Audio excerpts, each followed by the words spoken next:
All right. Hey, no, we're not there yet. Hold on. Let's get there. Let's find out where we're at.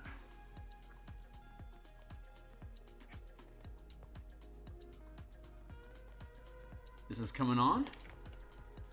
This is coming on. All right. Hey, it looks like we got some volume here. And okay, cool. So let me go ahead and get this stuff up and running here. I'm just gonna post on the Discords and the Reddits here real fast that we're up and running. But while I do that, allow me the opportunity to explain that, hey, my name is Phil Kearney. I create role-playing games, I illustrate them, I publish them online, and I've been focusing my attention on Dungeons & Dragons 5th edition here for the past number of years. We just released a new publication at the end of March called Spelljammer Combat Exploration, which redefines basically large-scale combat using 5e mechanics that you already know at the 50 and 500 foot scale. For some reason, my YouTube chat isn't working down here in the corner, so we're gonna have to figure out what the hell's going on with that. But I got about an hour here to play today, so let me get this stuff out of the way. Let's get over here. Let's try pop out chat. There we go. I bet this will work just fine for us.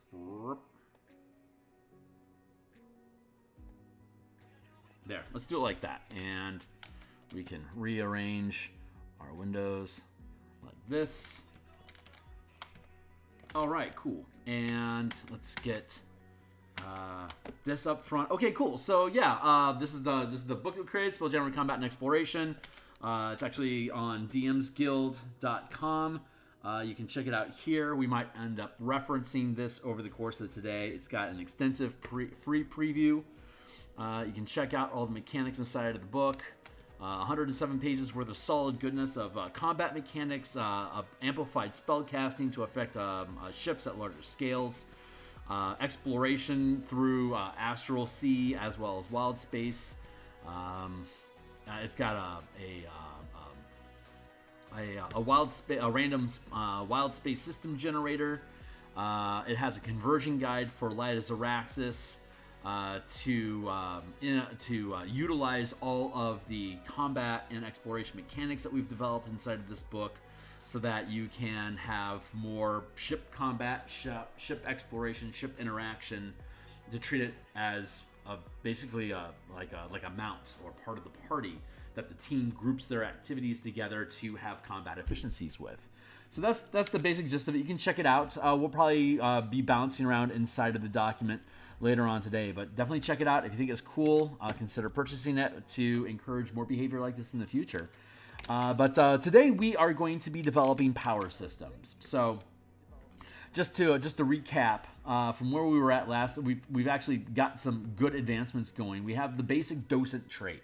So in Eberron, a docent is a little, basically like a spirit or AI sort of intellect that's inside of a very small, tiny-sized object that generally knows one or more languages, and also knows like a number of different skills or how to use different tools. So if a Warforged were to plug one of these docents into themselves, they would get all the information and knowledge that the docent holds, as well as proficiency with those tools or languages or skills, whatever it is that the docent holds. Keith Baker has had some cool articles about docents acting as artificial intelligence that like you could plug into machinery to empower it with like a sort of mana stone, as well as to be able to like animate different objects. So in the book that we created, as an example here, if we were to drop into the spellcasting chapter of the book, you can check this stuff out too. We have amplified spellcasting, such as animate object, which you can then basically animate either an entire ship, depending on how many spell slots you're willing to upcast with. You can animate a ship or siege weapons to be able to obey verbal commands instead of having to operate yourself independently.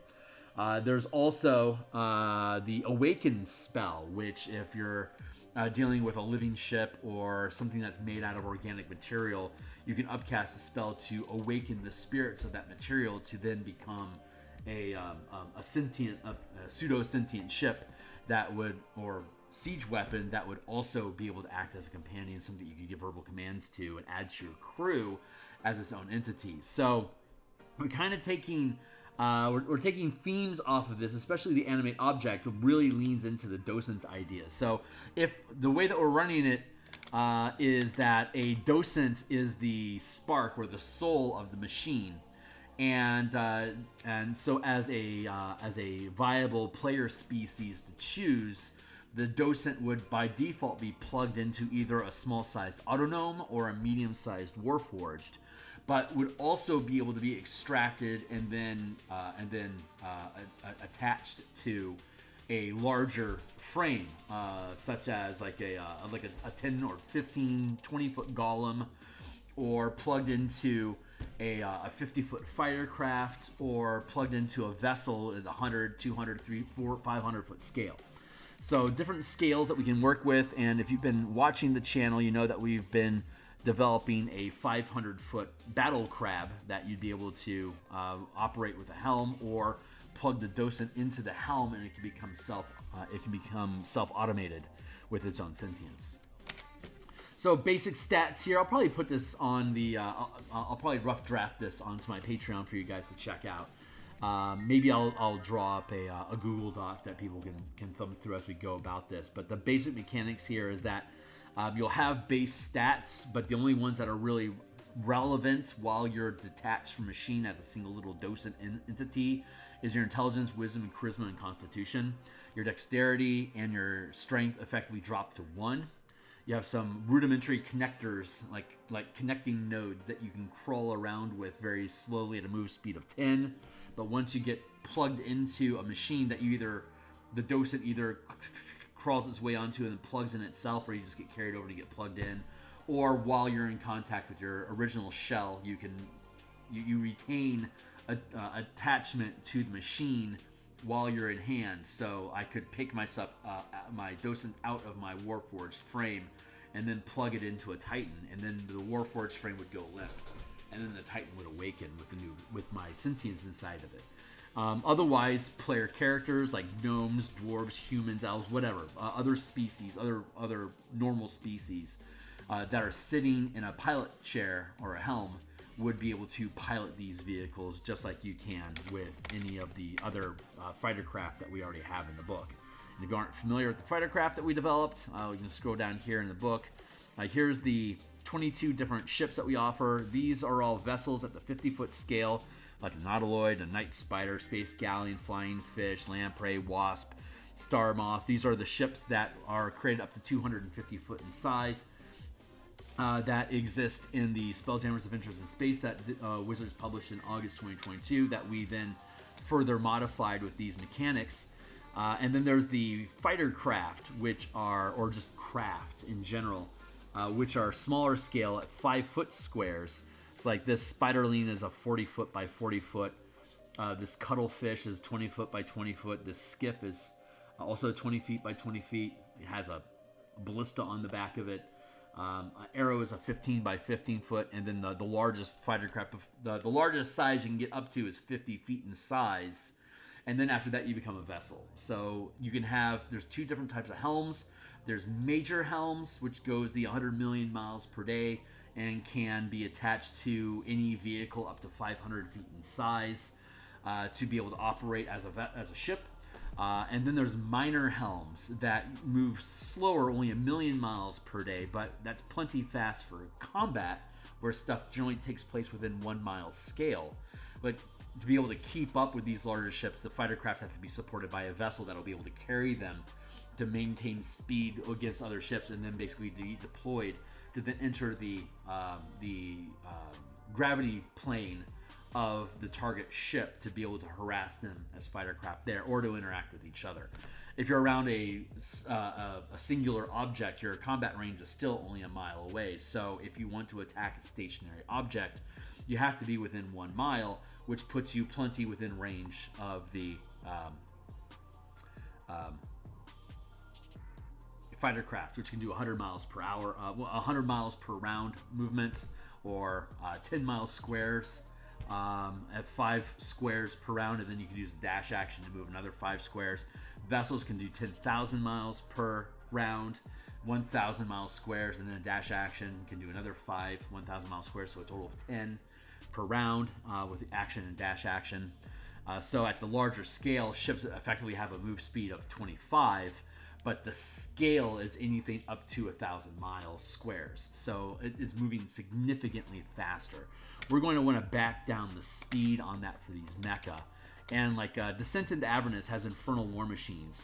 And Infernal War Machines, let's drop down here. The Infernal War Machines have, let's go to here, IFW.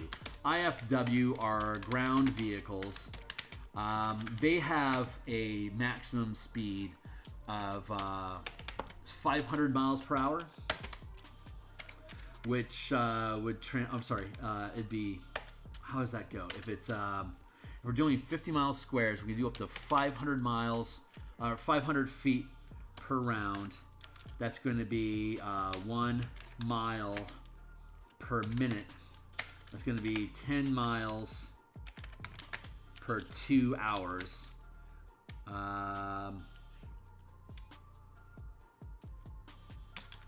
That's per round. That's per minute.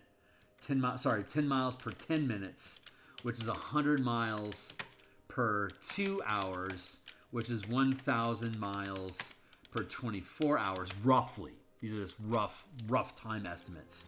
So that means that puts us at about 50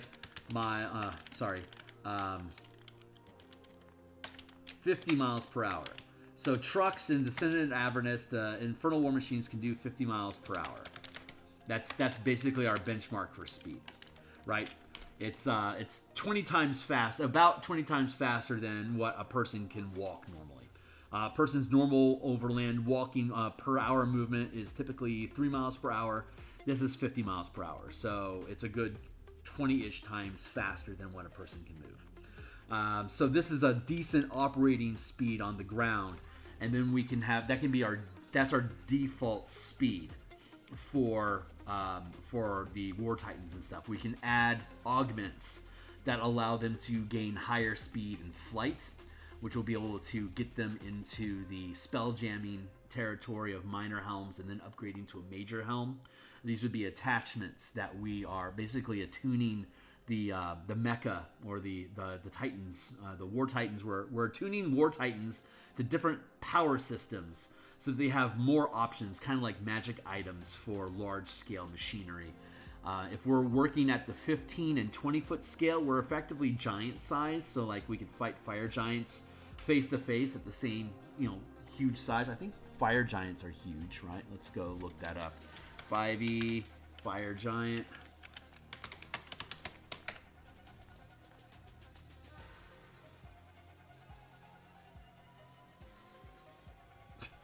Such a funny boy. Let's scroll through all this bullshit. Blah, blah, blah. Giants, huge. Yeah, 15 foot. So if we were fighting fire giants, what are these things? CR 9? Nice. Their hit point capacity. Hit points 162. Let's just grab a fire giant real quick. Just for shits and giggles. Fire giant. Huge, 170 HP. Speed, we're going to ignore speed for now. Let's go to 2 attacks. Great Sword. Plus 11.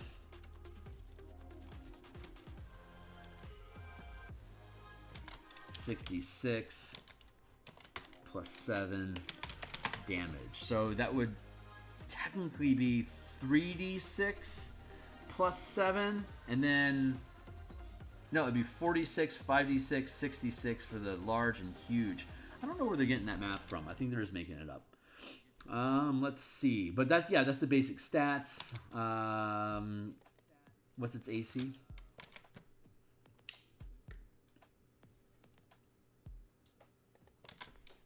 AC 18. Hit points 170. Okay, that's cool. That's your basic fire giant.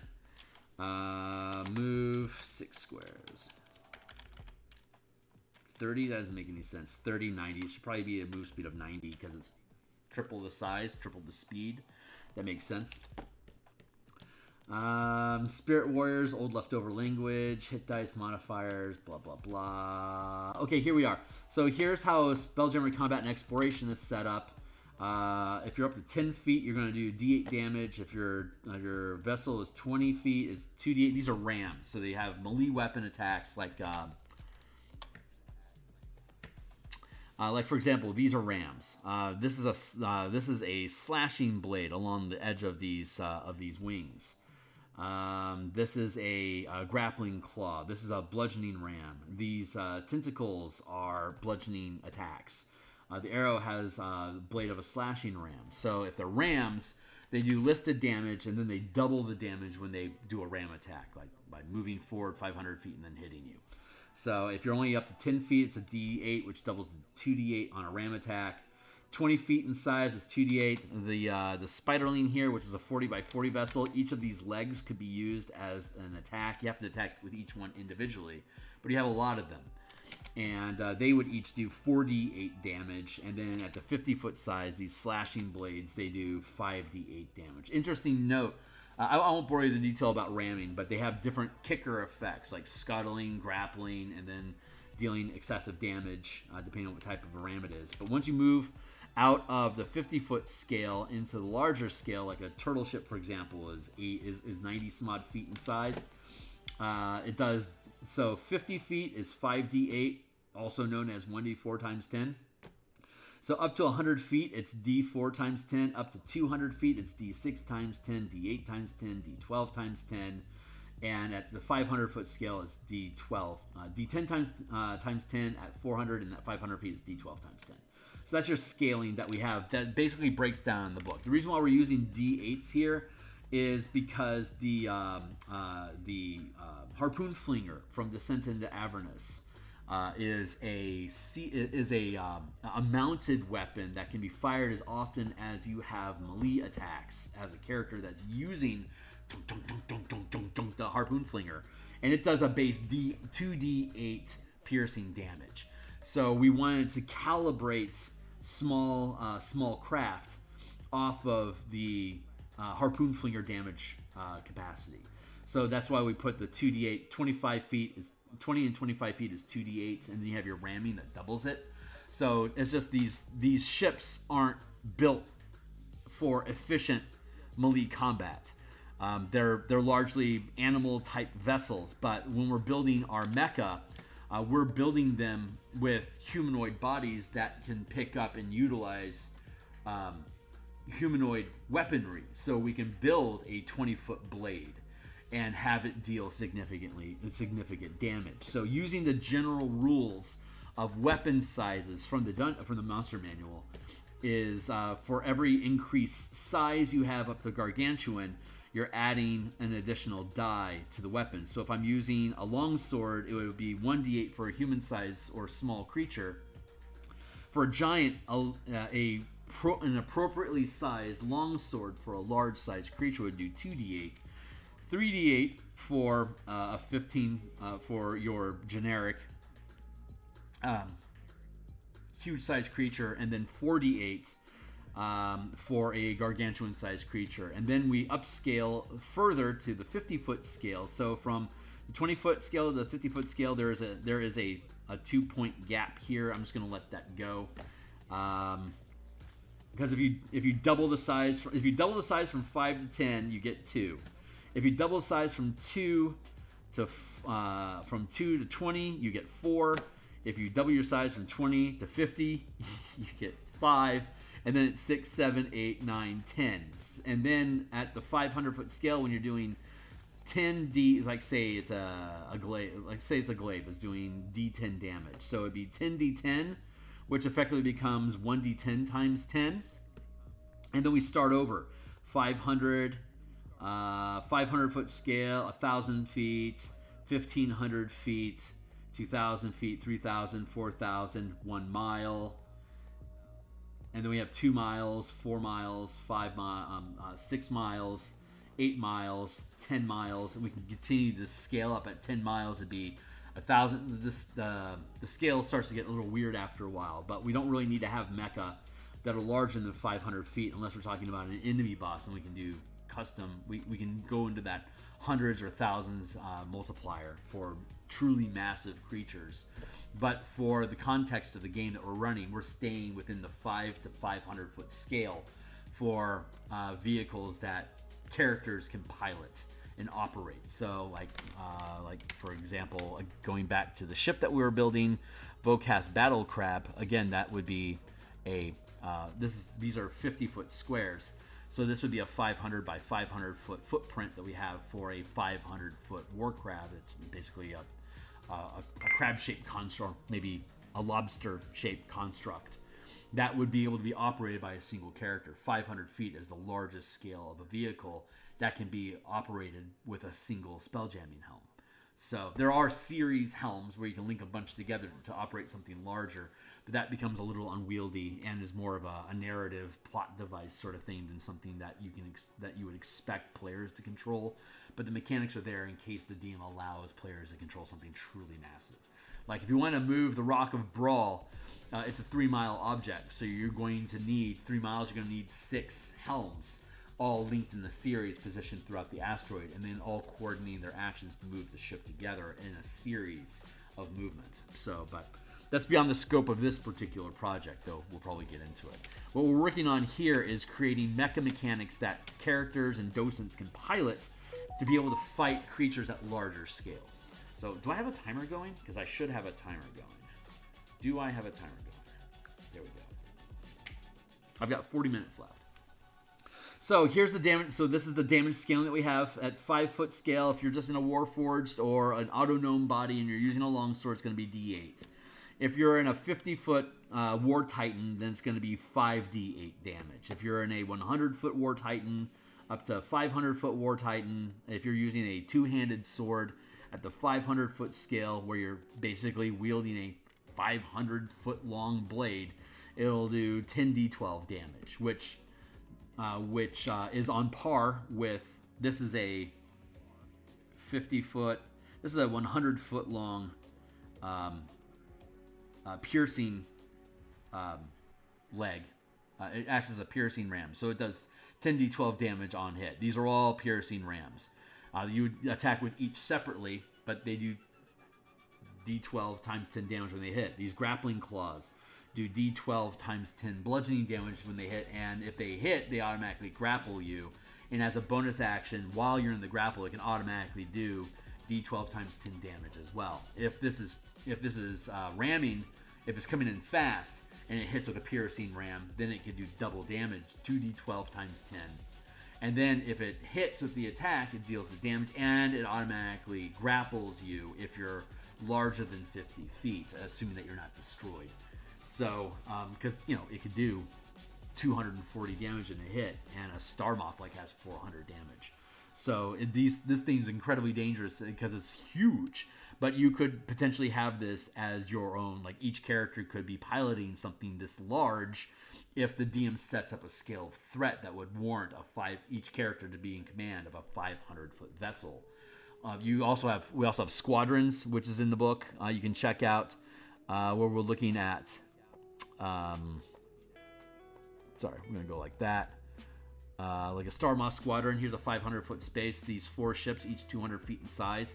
1, 2, 3, 4. All 4 of these can fit inside of a 500-foot space.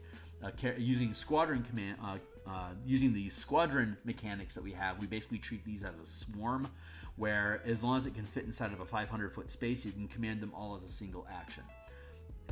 So if you're working at that scale of army, you can lean into that as well.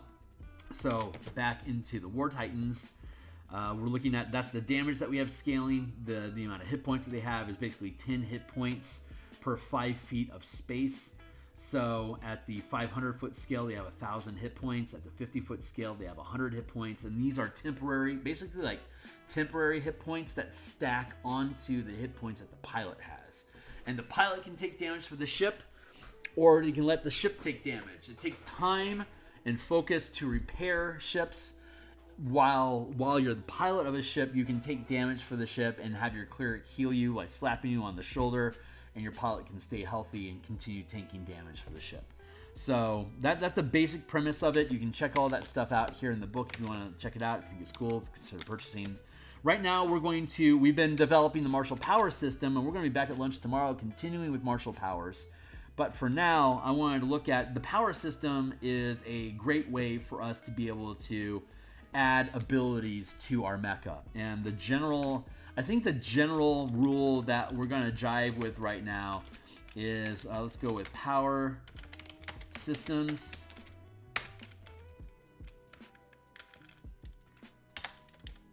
I think we are going to do it is going to be, let's see, a War Titan can attune to a number of powers equal to the pilot's proficiency bonus. And then we can have expanded capacity allows one additional attunement. Perhaps that's a feat. Feat? Because we're doing ideation right now. And then the idea, like Artificer can attune to more. Because it's an Artificer, of course they can. So that allows us to create an Artificer pilot class that has more attunements. So the idea, I think, is that if it's a sustained effect, then it's always active. And otherwise, you can have a number of exploits, maneuvers, reactions, and strikes. Exploits modify dice, movement, and other action economy, like its kicker effects. Maneuvers are things that can be performed as actions or bonus actions. Reactions are like opportunity attacks and other things.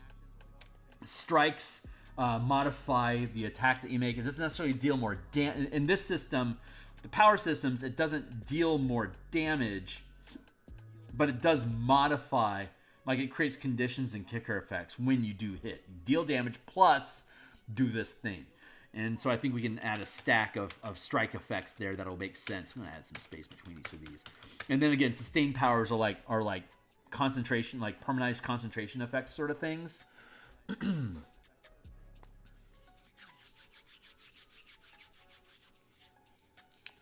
And then, let's see. Power system War Titan can attune to a number of powers equal to pilot's proficiency bonus up to with the max rank of power that can be attuned is equal to the pilot's PB -1. So a first, and ranks go like this. Rank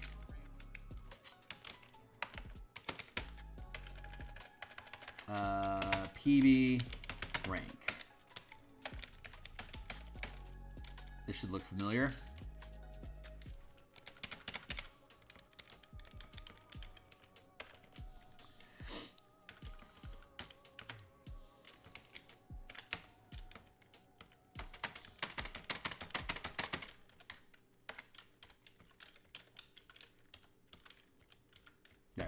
So this should all be familiar to people that have used the martial power system. It also corresponds with the command dice that we use for siege weapon attacks and reload scores. And if you don't know those mechanics, check out the book or check out previous episodes of my live stream explaining how these combat mechanics look. You can find that stuff on my channel. Cool. So what I want to do is I want to grab a slew of, let's just start grabbing from the book. So here's the martial power system. If you're interested in, I don't think I have things listed here. You can find the martial power stuff on my Patreon. Do I have my Patreon listed here? There we go. On my Patreon here, if you were to jump to there, you could find out more about martial powers. Where is it? It's down here. Colors of flavors in command. 5 color mana system. Traversing cities. I love that one. Color comparison. 4 tiers of play. Playtime. There we go. Martial powers. If you click that, it's a read-only document, but anyone can access it for free off of my Patreon. If you think this stuff is cool, consider being a sponsor, and I appreciate you. But here's the full document. That's the same one that we're using over here, and here, and here, and here. I got a lot of tabs open. Let's go down here. Let's go down to our power list. So I'm thinking, first off, I want to grab us. What I'm thinking is that list of powers. If they're maneuvers, these go with action or bonus action, reactions, opportunity attacks.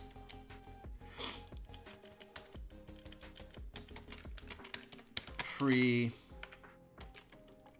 attack, bonus actions, then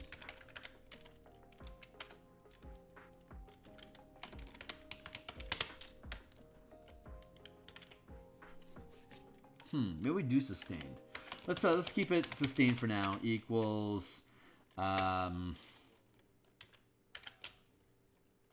ongoing effects. And then exploits modifies other actions. So we're going to start just grabbing stuff that makes sense. Let's start down in sustained, shan't we?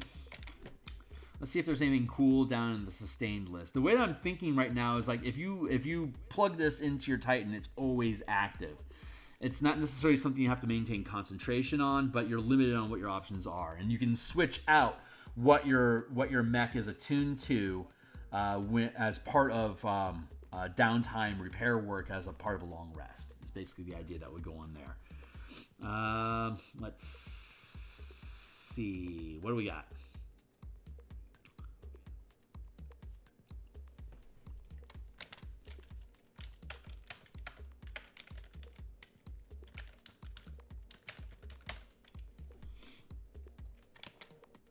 So I want anything that powerful. That's the question. Like, how powerful of stuff do I want? Oh yeah, and then we have exploits, maneuvers, reaction strikes, feats.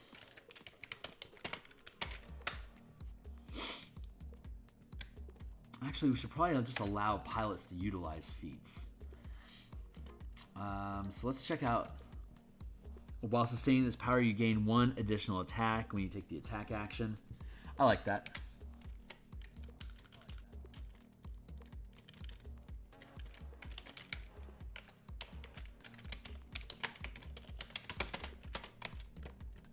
Yeah. We can just grab and pick that up. I'm good with that.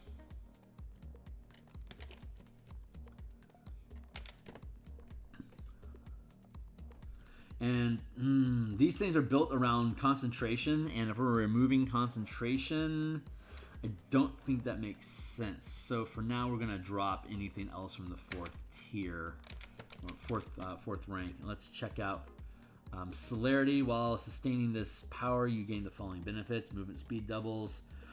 You gain a +2 bonus to your armor class. You gain advantage with dexterity saving throws from sources you can see. You can use your bonus action to dash, dodge, disengage. Celerity does not stack with haste or similar effects. Yeah, let's just grab celerity. That makes sense. I like it.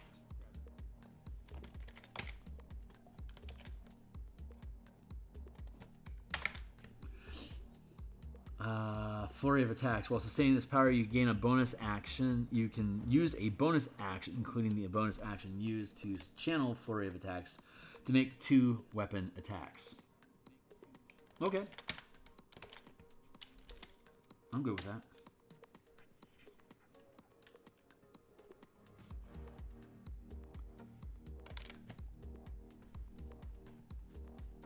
Daunting presence. While sustaining this power, attack rolls against you are made with disadvantage. And when you are not the only target of an effect, nah, that doesn't make sense for this. Celerity is good. I like that. Ghostwalker? Nah, we'll skip that for now. Let's see. Unnatural resistance.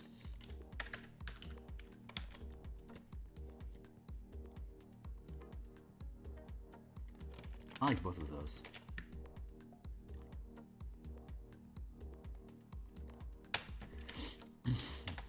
Weapon resistance is resistance to non-magical bludgeoning, piercing, and slashing damage, and then unnatural resistance is pick an energy source, and you now have resistance to that: force, necrotic, poison, psychic, or radiant. We're immune to poison damage, so we're going to drop that one because machines are not damaged by that, so that simplifies that choice. And we can select this multiple times to gain multiple resistances. And again, as we go up in level, we gain, we can just automatically slot in and just like, yeah, I just want to be tanky, so I'm just going to take weapon resistance and unnatural resistance against, say, force damage. And then you're content. Or are you? Let's see what else you got. What you got? What's some cool stuff we could do? No, we can skip that. Opportunist. Mind Sense. Quick. When sustaining this power, gain advantage. Nah, that doesn't make sense for a Warforged. Or a machine, basically a vehicle. Strange Metabolism also doesn't make sense. Giant Growth doesn't make sense. Deadly Presence. While this power is sustained and you are not restrained, stunned, or paralyzed or incapacitated, any creature you can see that begins its turn or move within reach of your melee attacks takes 1 power die of damage.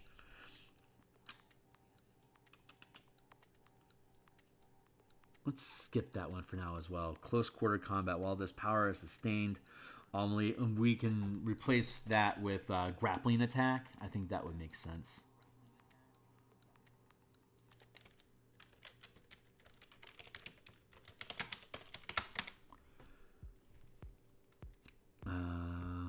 Astute. Nope. Rogue Stance. I like that. 1 mana, Rogue Stance.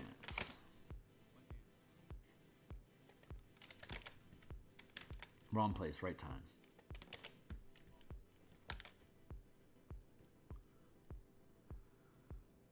I like Power Shield.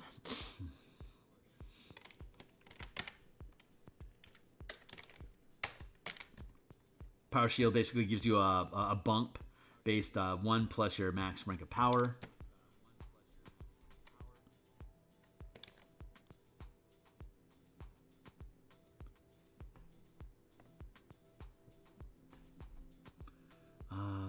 Let's see. Elemental resistance. I like that. Dire Impact. While sustaining this power, weapon attacks or magic, and you can add 1 plus your max rank of power to your weapon damage rolls. Nah, it's just too many variables. That doesn't make sense. Like 2d8, great. 8d8, not so much. I like Blind Sense.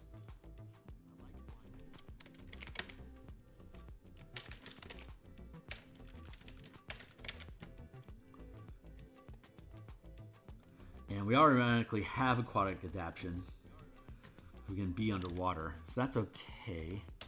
How about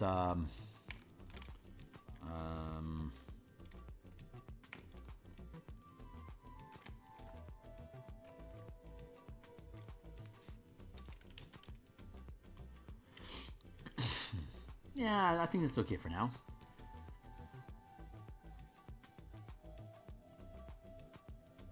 One, two, 2, 3, 4. Is there a third I can pick up at the second rank? Just to give us a 4, 3, 2, 1, because that sounds like fun. 4, 3. What would be 3? When this channel's power, choose a creature you can see. You always know which direction it is. Nah. Close quarter combat. While this power is sustained, all melee attacks you may gain the grappling effect. Nah. Maybe Deadly Presence has a value. No, the dice are too tricky.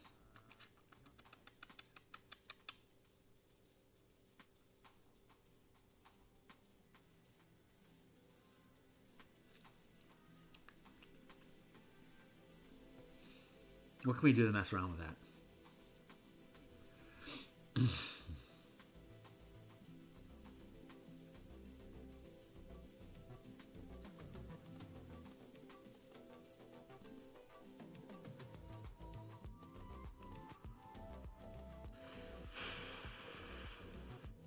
Oh, what would that be?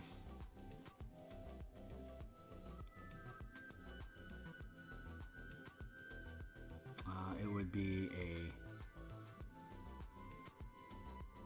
curse. It's a curse. Curse of exposure. Oh, that's a reaction. Interesting.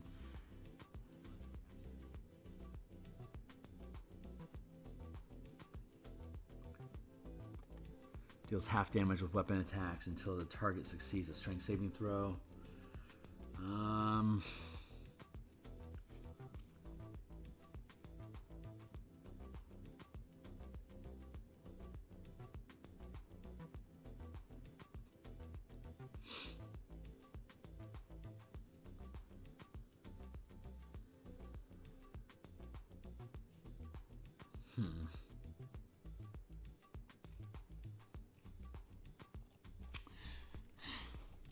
Kind of a loss there. God, I really want to add another sustain power.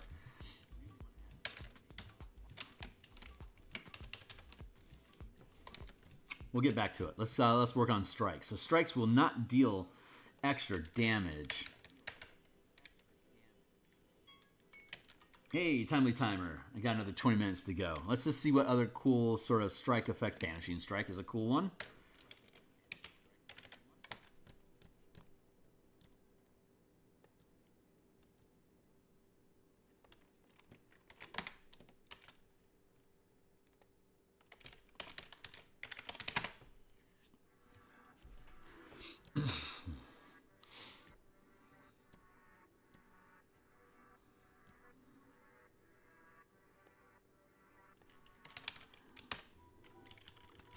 Target is referring basically to either a creature.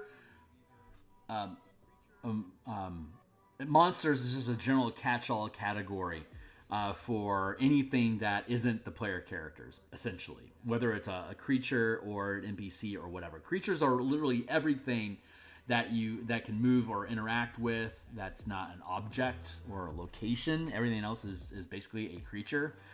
Creatures include characters. But monsters do not include characters. Monsters include constructs and living creatures.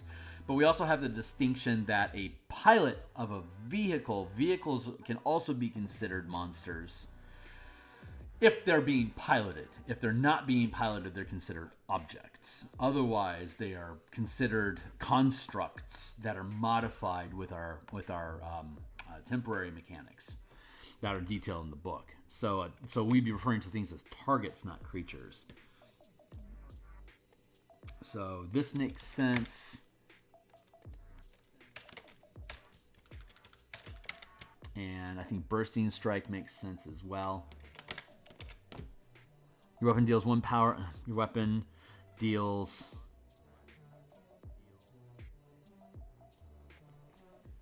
The amount of damage it deals doesn't make sense. So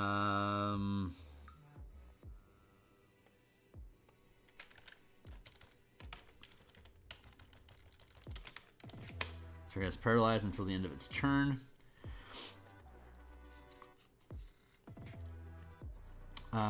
Bursting Strike, deal half damage.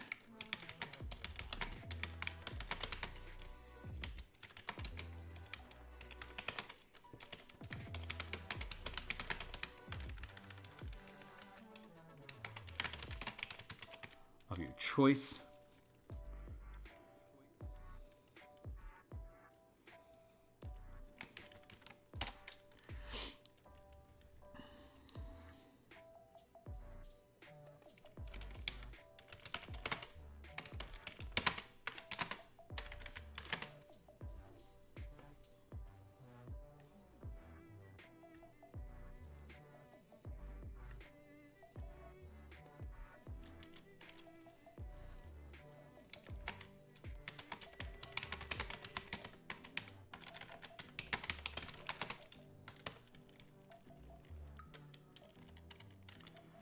When you hit a target with your attack as an additional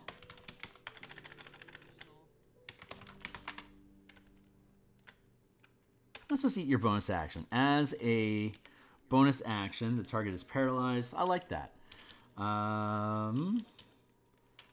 When you hit a target,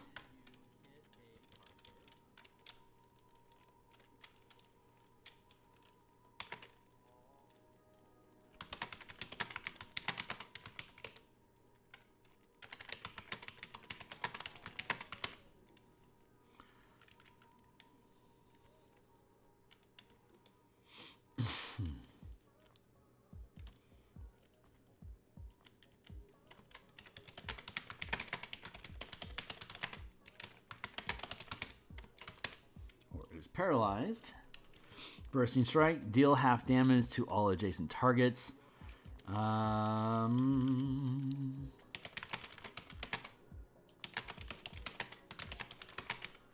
just going to deal half damage to everybody automatically. There we go.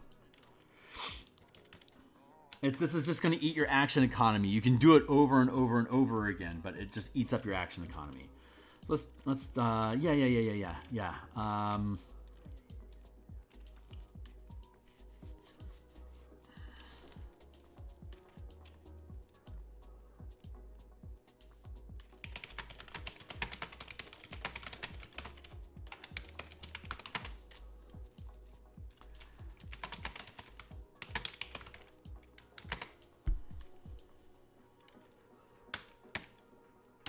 Deal half damage to everyone around you.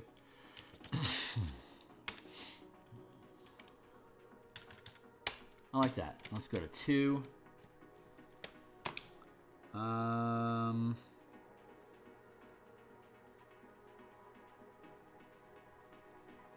That's a little thin.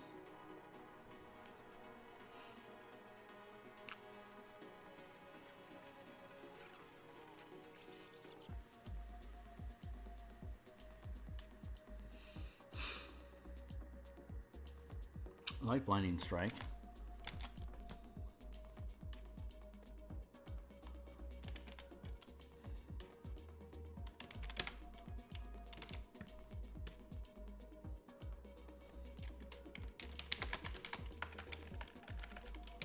When you hit a target with your attack as a bonus action, it is blind until the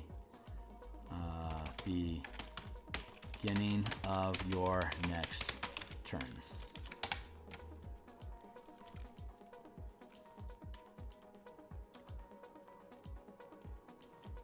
Till the end of its turn, period.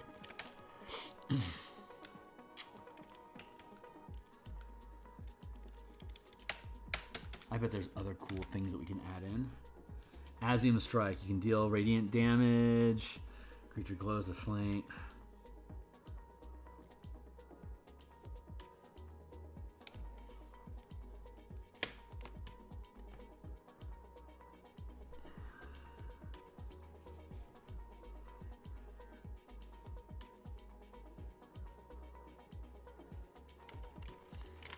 Useful.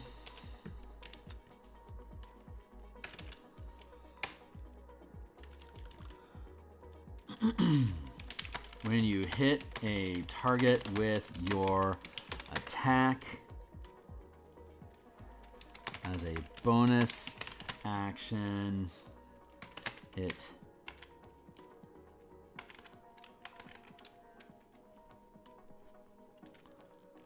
any invisibility effect is dispelled, and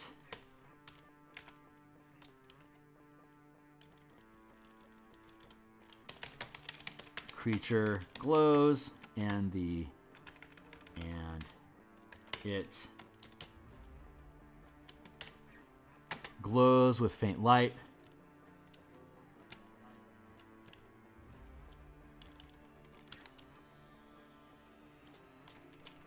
The target is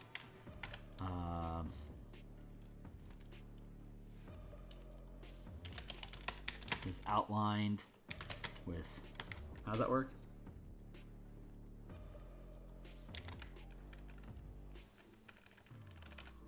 Glows with faint light, negating the benefit of invisibility or concealment.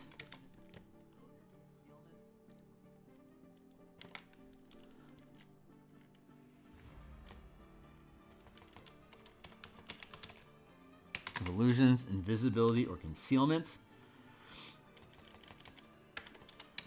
And attacks are attacks against the target are at advantage until the end of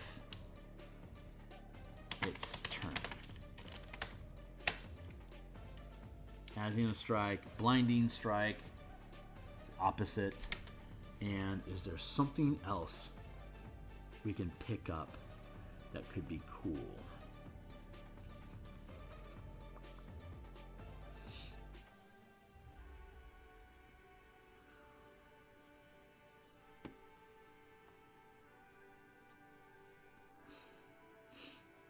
Oof, delusional strike is actually pretty good.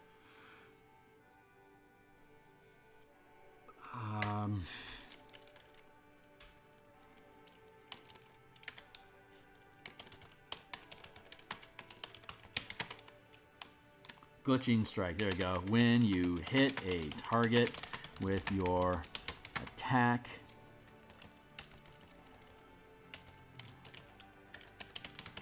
let's go with confusing strike. When you hit a target with your attack, as a bonus action,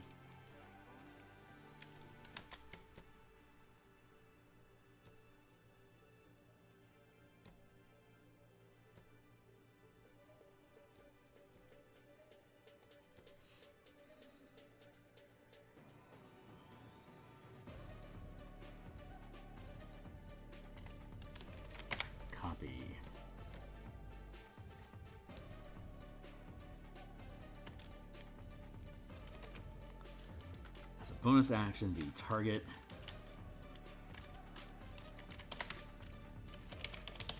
is confused until the end of its next turn. Choose one.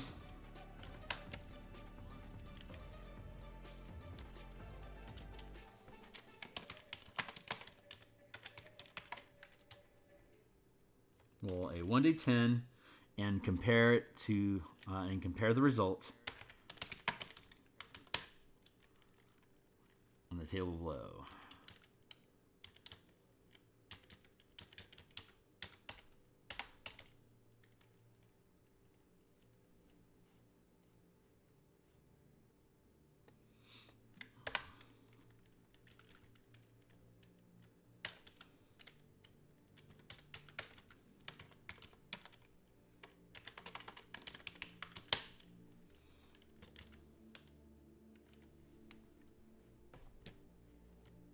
That should be a 3.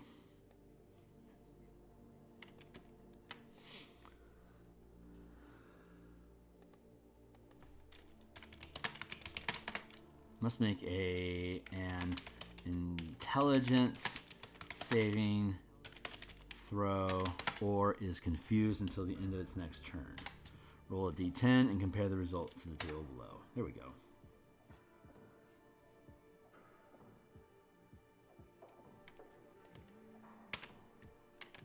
I think confusing strike should be a 3.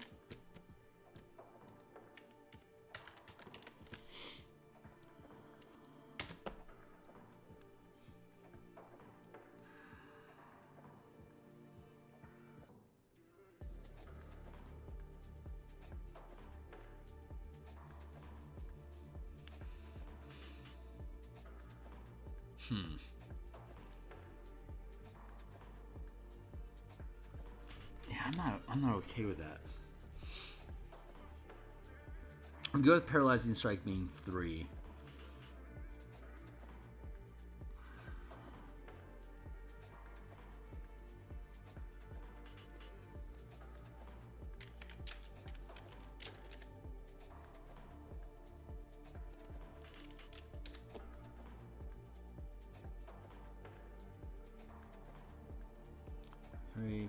6.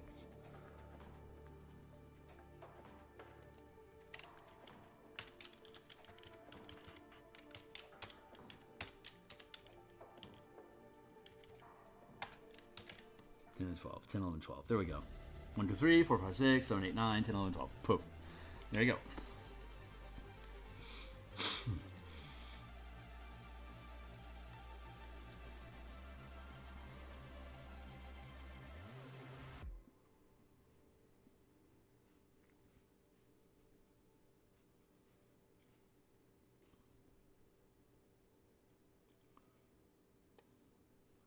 I think that can afford to be 2. So let's do that. Confusing Strike.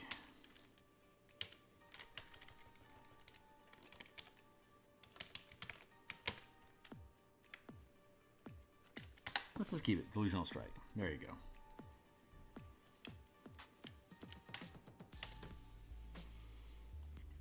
One, 2, 3. 1, 2, 1. 1, 2, 3. 1, 2, 3. What? 1, 2, 3, 4. Thank you. Don't know what that is. 2, 3. 1, 2, 1. 1, 1, 2.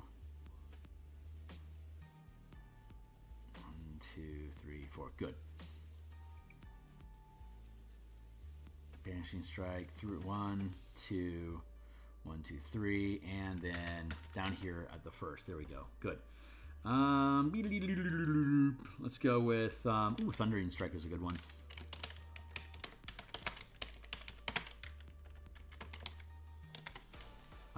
When you hit a target with your attack as a bonus action, the target is pushed 2 squares directly away from you.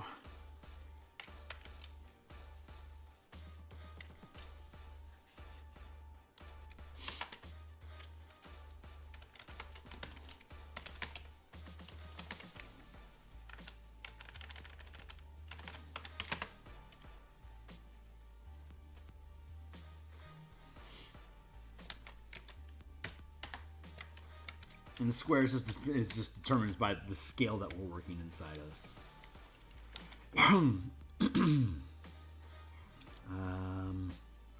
Shocking Strike, that's a good one.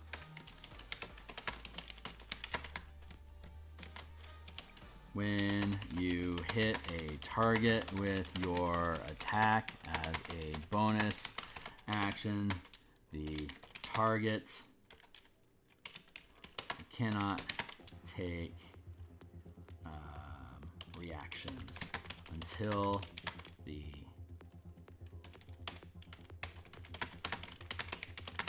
beginning of your next turn.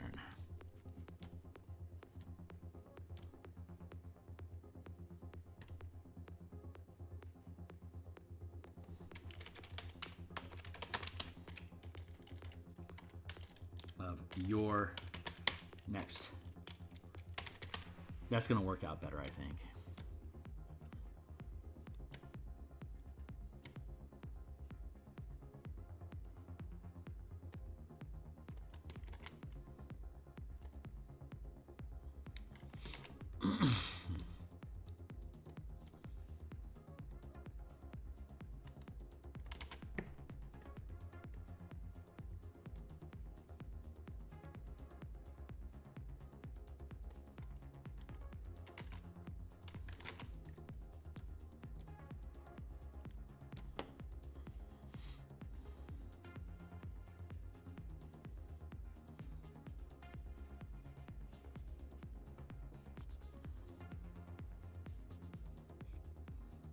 Cool.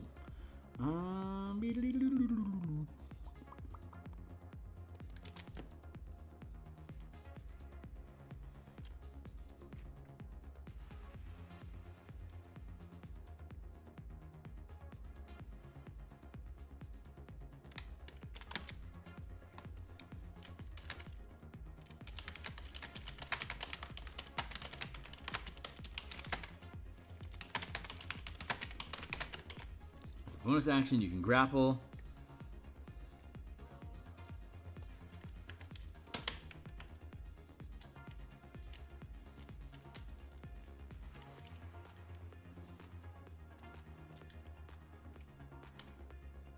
Grapple ends when you choose to or attack another target with the grappling weapon, or if you are incapacitated. The grappled target can attempt to end the grapple by succeeding a strength or dexterity saving throw.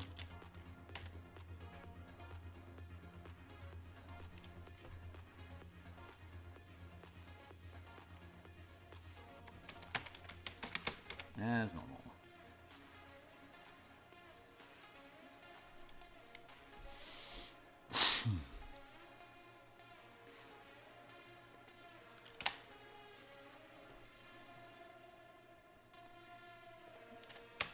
Grappling attack's useful. What else we got? No.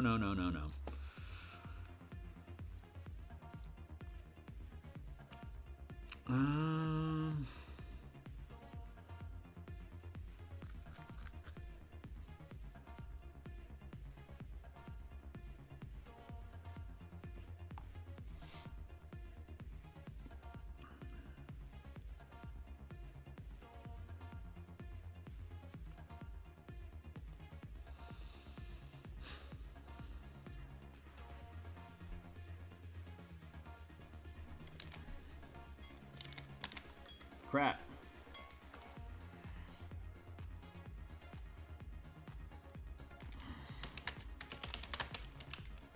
He's either tripped or pushed 2 squares direct away from you.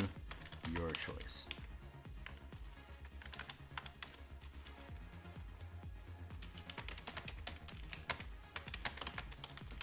You can choose to trip the target or push it.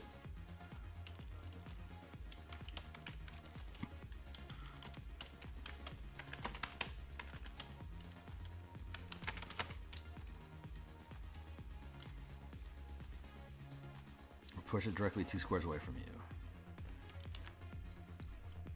you. Grappling attack.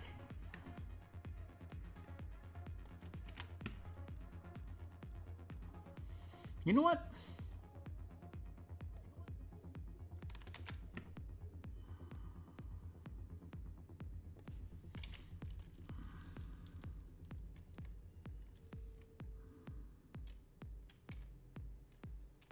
Grappling combat.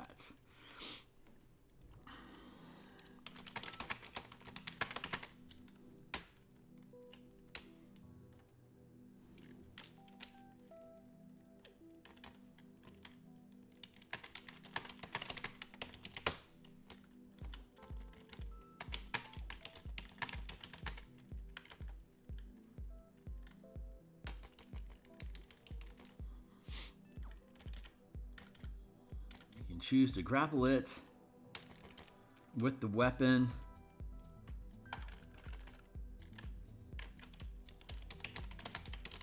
as part. You can choose attack. You can choose to grapple it with the attacking weapon as part of the attack. With the weapon as part of the attack. The grapple ends when you choose to or attack another target with the grappling weapon, or if you are incapacitated. The grappled target can attempt to end the grapple as normal. There you go. Cool. So that gives us our third.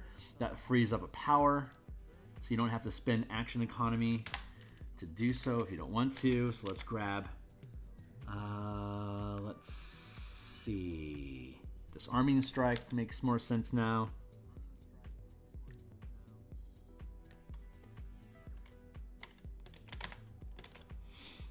Your weapon deals when you hit with an attack.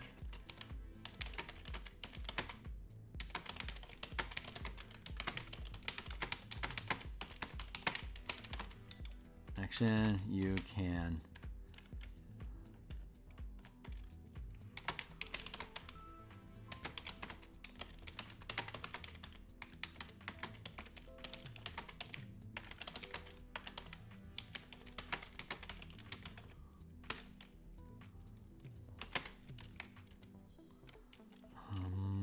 it must make a strength saving throw against your attack roll.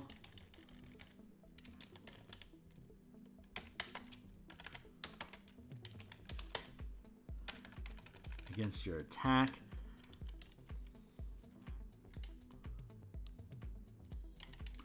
Or the target drops one item of your choice that it's holding in an adjacent space.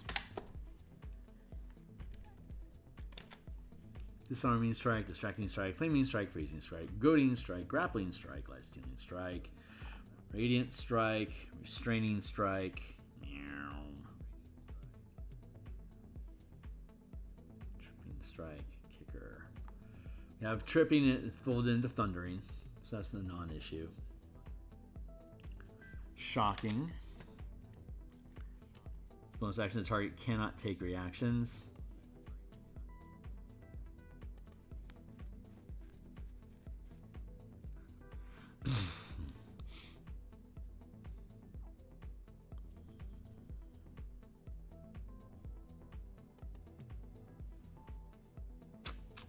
And I don't want to go life stealing because the mechanics for healing is weird. Oh, freezing strike. There we go.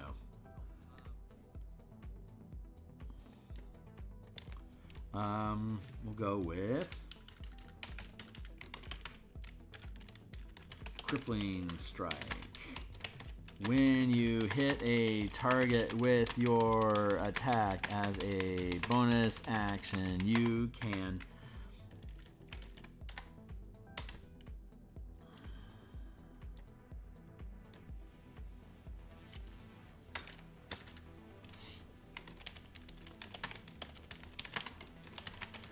hit a target with your attack as a bonus action, you can attempt as a bonus action you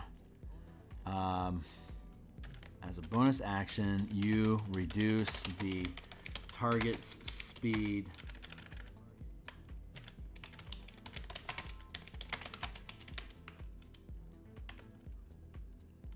As a bonus action, you cripple the target's movement, forcing it to use the dash action to move before the beginning of your next turn. The target's moving. If the target